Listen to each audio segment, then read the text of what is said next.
The moment you remember what's behind your flashcard without peeking at the answer is active recall. Hi everyone, my name is Anamascara and I help students and young professionals like yourself achieve their academic and career goals without sacrificing their mental health. If you've ever completely blanked out on an exam question, then you need some active recall in your student life. Now, essentially, active recall is retrieval practice. It involves you actively stimulating your memory for a piece of information. By testing yourself at every stage of the revision process, you help consolidate the material you are trying to learn to your long-term memory, and you also strengthen the connections in your mind between different concepts. Most students rely on recognition when studying for their exams, meaning rereading their notes over and over and over again until they feel comfortable with the information simply because it becomes familiar to them. Now, recognition can be used as a signal/trigger for your brain. Think of it like being at a crossroad and you suddenly know which door you have to open. Active recall, however, is what guarantees that you actually have something behind the door that you just opened. So you might recognize the word cognitive dissonance because you remember reading it, but if you can't recall the definition,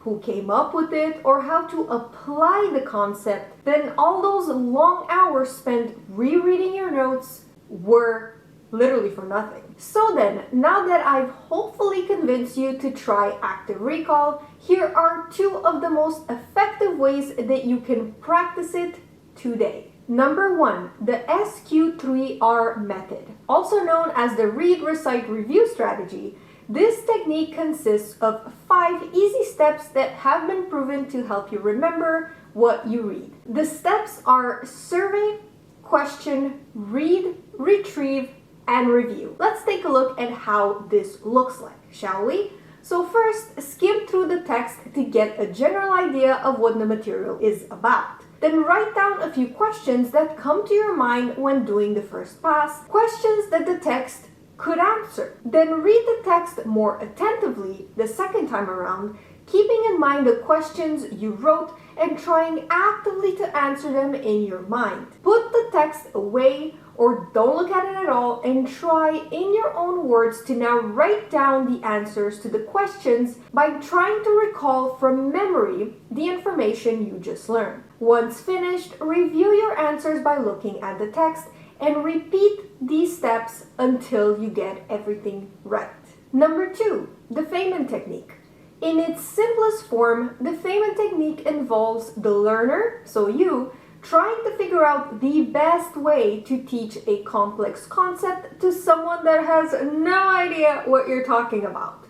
Basically, can you teach Albert Bandura's social cognitive theory to a 10-year-old and make him actually get it? If you have younger siblings, you know this is easier said than done. The key behind this technique is that it requires you to peel back all those layers, break down concepts to their most basic elements, and then put everything back up with your own spin on it. This method allows you to actively recall information in a heartbeat because you've internalized it and truly mastered all the baseline components of a complex concept. This might be TMI, but this is due to the help of something called metacognition. This mental process simply means thinking about your thinking, so self-reflection, and it plays a giant role in knowledge retention. So you see, all the evidence is there. It's now up to you to just give it a try. Now, if I was successful in getting you curious about active recall, and you're like, you know, Anna, just two, it's not enough, then, my friends, I encourage you to check out my active reading strategy videos that I will link in the description box below, because you know what? All those years of me going like borderline obsessive and preaching active reading to you, it's a form of active recall.